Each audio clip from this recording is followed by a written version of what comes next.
Boston Arts Academy is redefining its curriculum by recently organizing a STEAM program. That's a STEM program for science, technology, engineering, and math with an A for the arts. A member of that program will extend the new frontier a bit further later this year as a National Geographic Grosvenor Teaching Fellow. He's currently a faculty member at the school teaching math. We'd like to welcome Chris Flaherty. Thank you very much for being with us, Chris. Cool. Nice to be here.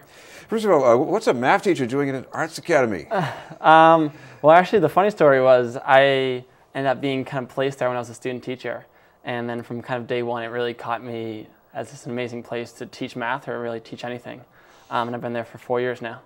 Well, look, talk about how your math fits into this STEAM program we've just described, because some of this is conventional classroom math and some of it is, you've got a new lab there, right? Right, yeah, so I think as long as there's been a Boston Arts Academy and a math program, they've always tried to integrate math with science and with the arts especially. And I think in the last 4 or 5 years, we've really led the push on what STEAM means and really putting the arts in the forefront. So as you mentioned, this year we have a brand new STEAM lab and STEAM director, Dr. Gaskins, who runs that.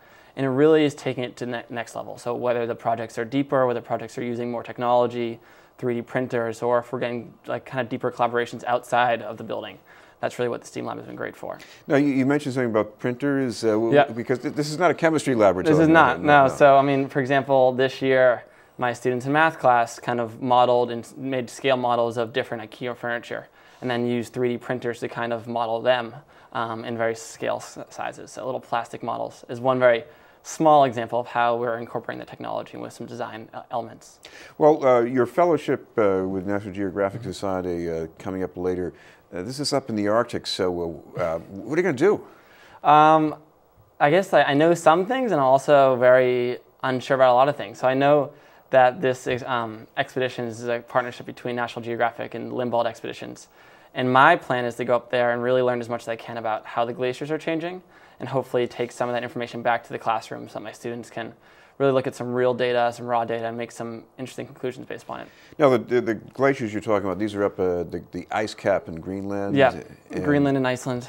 And I've already seen stories, this is influencing the temperature of ocean currents. You know, it makes a difference if you live up in Norway, but maybe it could affect things down here too. Right, I mean, everything we're hearing about climate change is that it's affecting ocean levels everywhere. And as being a place like Boston, which doesn't have too much to work with in terms of a coastal city, not too far above sea level, it will definitely impact our near future as well. Well, I guess you're a math teacher, so how do you apply that kind of experience to what you're going to teach back in the school here? So what I plan to do is that I will learn as much as I can, first off, about how maybe I can use math and how the experts on board with me on National Geographic Explorer kind of go about this work and hopefully then put those tools in my students' hands. For example, we've always used kind of our mathematical regressions to analyze different trends, different contexts, but hopefully this climate change one will be an interesting one for students to get a hand on. What about some of the things you've applied those regressions to here? Right in Boston, for example. Yeah, just recently we did a project where students picked a statistical variable anywhere from murder rates to other violent crimes, including shootings, rapes, etc., and kind of modeled how those have gone either up or down over the last 25 years in Boston. How do the students react to an assignment like that? It's very raw for them because these are our students who are from all over different neighborhoods of Boston, and shootings and rapes and other things like robberies are a very real part of their lives. So in one way it's very engaging, but another way it's a very raw experience for them. But I think that math is one example where they can make sense of some of those things and see patterns there.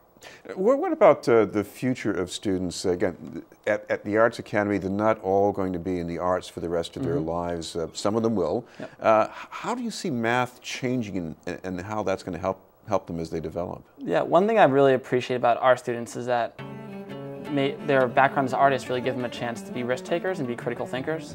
And I think the jobs that we see coming today, tomorrow, and years to come are going to involve that critical thinking, that collaboration. And whether it's in a math class or in an arts classroom, at Boston Arts Academy, we really try to foster those 21st century skills, whatever you want to call them, that are going to prepare our students for those future jobs. Now, what about your own trajectory? How does this trip fit in?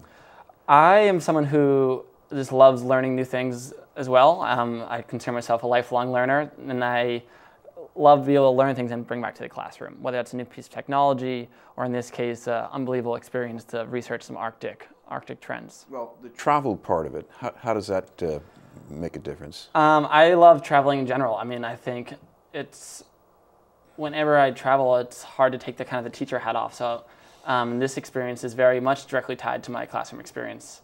But really, anywhere I go, I'm thinking like a teacher and thinking like a math teacher. Right. Well, I should finally mention, people want to find out any more about STEAM and what's going on at the Arts Academy. What's the best way for them to do that? Just go to our website, bostonartsacademy.org, and there's tons of information there about STEAM and STEAM projects for teachers and non-teachers alike. Thank you very much for being with us. Thank you. From Boston Arts Academy, Chris Flaherty.